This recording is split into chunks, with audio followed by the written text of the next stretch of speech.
माजलगाव मतदारसंघामधल्या 2 शेतकऱ्यांवर गांजा पिकवण्याच्या संदर्भात कारवाई, खळबळ माजली जिल्ह्यात. खऱ्या अर्थानं माजलगाव मतदारसंघातले 2 तालुके, एक धारूर आणि दुसरं वडवणी. पहिल्यांदा कारवाई झाली ती तेलगाव जवळच्या एका गावात. ऊसाच्या फडमध्ये जवळपास 2 क्विंटल पेक्षा जास्त गांजा सापडला. आणि काल जी रेड झाली ती वडवणी तालुक्यात. एकाच महिन्यात 2 रेड. आता शेतकरी गांजा पिकवण्याच्या मागे का पडलाय आणि शेतकऱ्यांची गांजामध्ये का आता रस निर्माण झालाय? कारण की ज्या पद्धतीची भूमिका आणि ज्या पद्धतीचा मतदारसंघाचा विकास हा खुंटल्या गेलाय आणि खऱ्या अर्थानं शेतकऱ्यांच्या न ऊसाला भाव आहे, न सोयाबीनला भाव आहे, न कापसाला भाव आहे. आज शेती महागडी झालीये आणि याचीच भूमिका म्हणून आता अशा पद्धतीने गांजा उत्पादन करणारे शेतकरी आता जागजागी सापडू लागलेत. नेमकं काय आहे याच्यातला परिणाम आणि नेमकी काय आहे भूमिका, हेच मांडण्यासाठी तुमच्या समोर आहे. नमस्कार मित्रांनो, मी राजेश दुबे. मंथन मध्ये आपलं स्वागत आहे. धारूर तालुका तसा पाहिलं तर डोंगराळ तालुका आहे आणि या अगोदरही खूप मोठे कांड या धारूर तालुक्यात घडलेत. आसरडव आणि कान्हापूर मोहाच्या मधल्या पट्ट्यात एकेकाळी अफूची अफाट शेती व्हायची आणि या अफाट शेतीचा संदर्भ जेव्हा शासनाच्या आणि महसुलाच्या निदर्शनास आला तर कित्येक हेक्टरमध्ये ही अफूची शेती नष्ट करण्यात आली. आता तसाच प्रकार वडवणी तालुक्यात आणि धारूर तालुक्यात सापडलाय. गेल्याच महिन्यात म्हणजे जुलैच्या शेवटच्या आठवड्यात तेलगाव जवळील गावात एका ऊसाच्या फडामध्ये 2 ते 2.5 क्विंटलच्या जवळपास गांजा जप्त झाला. या गांजाची किंमत अंदाजे 12 ते 15 लाखाच्या पुढे सांगितली गेली. आणि काल तसाच वडवणी तालुक्यात प्रकार घडला. ऊसाच्या शेतामध्ये गांजाची ऊसाच्या फडाच्या कोपऱ्याला आणि कापसाच्या मध्ये हा गांजा लावलेला सापडला.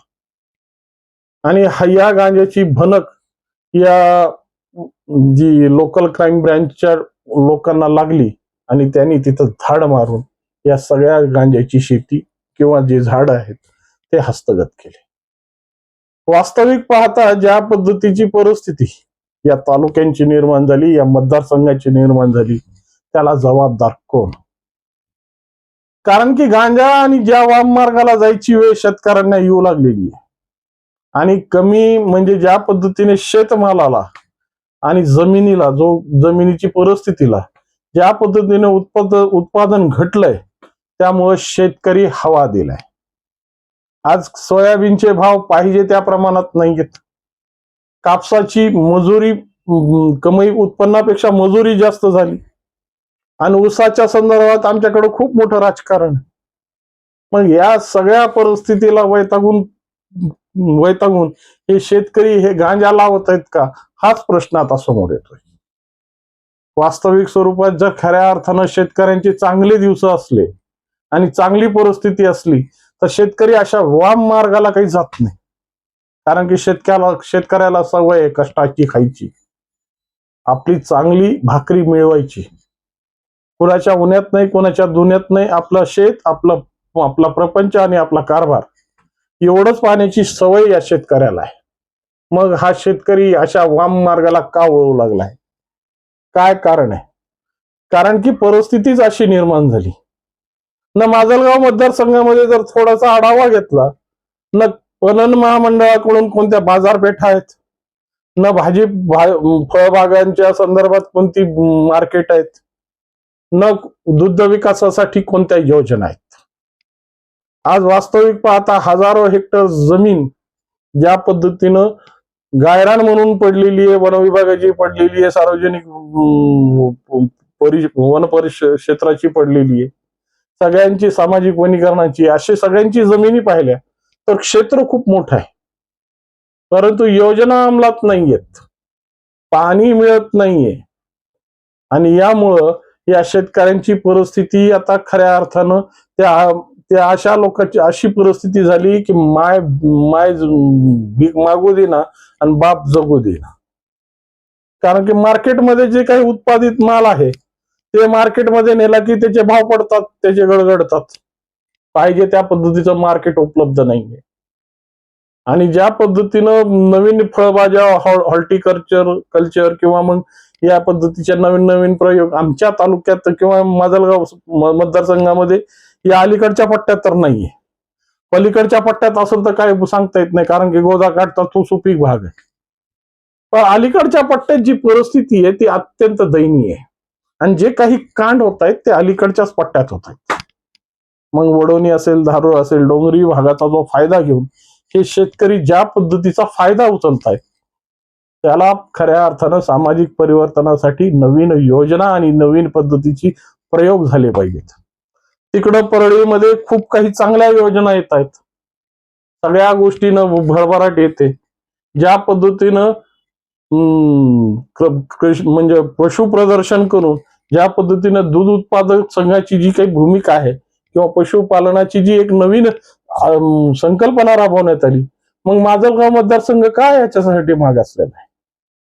आणि खऱ्या अर्थानं सगळ्यात बीड जिल्ह्यामध्ये सगळ्यात मागासलेला जर खरं असेल तो माजलगाव मतदारसंघ.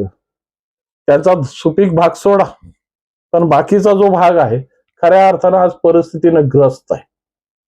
कारण की बीडमध्ये ज्या पद्धतीनं रेशीम उत्पादन वाढलंय, बीड आणि गेवराई, आष्टीमध्ये दूध उत्पादन खूप मोठ्या प्रमाणात आहे. परळीमध्ये नवीन परिस्थिती परिवर्तित होऊन नवीन योजना परळी आणि अंबाजोगाईला होत आहेत. राहिला मग कोणता तर वडवणी, धारूर आणि केजचाही मांजरा काठचा परिसर चांगला आहे, सधन आहे. पण जो धारूरच्या परिसरात, बाळाघाटाच्या परिसरात वसलेला जो प्रदेश आहे तो खऱ्या अर्थानं विळख्यात सापडला. आणि त्याच्यात आता हे पवन ऊर्जांचे आणि सौर ऊर्जांचे प्रकल्प येऊन ज्या पद्धतीची भूमिका मांडतायत ह्याच्यातून तर म्हणजे उत्पन्न कमी आणि तोटे जास्त होत आहेत. कारण की जी दहशतगिरी आणि ज्या परिस्थित्या मांडल्या गेल्या, आता तो खऱ्याच पद्धतीचा आहे का त्याच्यावर चढवलेला अंमली जाम आहे, हा तपासाचा भाग आहे. पण खऱ्या अर्थानं अशा पद्धतीने या 3 तालुक्याची मुस्कटदाबी झाली. आणि आज खऱ्या अर्थानं ज्या पद्धतीने या 3 तालुक्यातूनच सगळ्यात जास्त ऊसतोड मजूर या पश्चिम महाराष्ट्रात किंवा कर्नाटक, आंध्रामध्ये पाठवला जातो. मग खऱ्या अर्थानं अशा परिस्थितीत असलेली ही जनता मग स्वतःची उपजीविका आणि स्वतःची भूमिका मांडण्यासाठी अशा वाम मार्गाला जाणार नाही तर काय होणार. ना आमदारांना सौख्य आहे, ना खासदारांना सौख्य आहे. कारण की खासदार सुद्धा केजचे आणि आमदार आमचेच, धारूर तालुक्यातले. मुळखेड त्यांचं मूळ गाव आहे, त्यामुळे आमचेच म्हणावं लागतं. मग अशा परिस्थितीत अडकलेली ही सगळी व्यवस्था आणि त्या पद्धतीने एलसीबीनं ज्या पद्धतीने मग या 2 ठिकाणाहून जे गांजा सापडलाय त्याला जबाबदार कोण? प्रशासन काही शेतकरी? कारण की या शेतकऱ्यांच्या नशिबाला काहीच नाही हो. ज्या पद्धतीने ऊसतोडीचा विषय सांगितला त्या पद्धतीने यांच्याशी ज्या भूमिका आहेत आणि एक कारखाना आणि या कारखान्याच्या जीवावर सगळं काही आहे. कारण की ऊस जरी घालायचा तरी आज कारखान्याला नेऊन घालावा लागतो.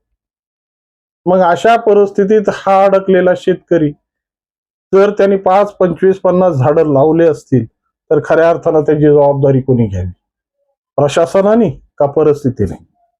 कारण की आज या परिस्थितीत ज्या पद्धतीनं हा विळख्यात आलेला हा शेतकरी, एक तर डोंगरपट्टा, न कोणते उद्योग आहेत ना कोणते धंदे आहेत, आणि सगळ्यात मोठा प्रश्न म्हणजे आमच्या घाटाचा प्रश्न. या घाटामुळं खऱ्या अर्थानं आमच्या तालुक्याची वाट लागली आहे. या मतदारसंघातली वडवणी आणि धारूर तालुक्यातली जी रस्त्याची व्यवस्था आहे ती खिळखिळी झालेली आहे. त्यामुळे शेतकऱ्यांनी जरी ऊस पिकवला तरी आम्हाला त्या माजलगाव साखर कारखान्याच्याच पाया पडावं लागतं. कारण की बाकीच्या ठिकाणी ऊस नेता येत नाही. नेला तर त्या डोंगरामध्ये, त्या घाटामध्ये कशा पद्धतीचे अपघात होत आहेत आणि त्याच्या बातम्या प्रकाशित सुद्धा होत आहेत. मग अशा परिस्थितीत अडकलेला हा सगळा मतदारसंघ, मग या मतदारसंघामध्ये या शेतकऱ्यांचा जो निर्णय आहे किंवा शेतकऱ्यांनी जो वाम मार्ग वापरून या 2 शेतकऱ्यांची जी भूमिका झाली आणि आज अंमली पदार्थाच्या कलमांखाली त्यांच्यावर जो गुन्हा दाखल करण्यात आलाय, खऱ्या अर्थानं शासनाने याचं गांभीर्याने निरीक्षण केलं पाहिजे. कारण की या तालुक्यात न जनावरांचे बाजार आहेत, न कसली परिस्थिती, फक्त आमच्याकडे पिकतं ते राजकारण, कार्यकर्ता, आणि जेव्हा दसऱ्यानंतर गावं ओसाडच्या ओसाड होतात. ऊसतोडीसाठी जातात ना परप्रांतात, पर जिल्ह्यात ऊसतोडीसाठी, एवढाच परिस्थिती राहिला आमच्या रोजगाराच्या संधी.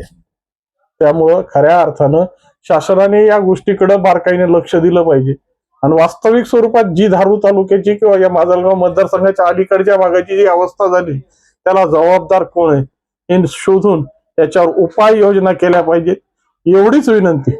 नमस्कार.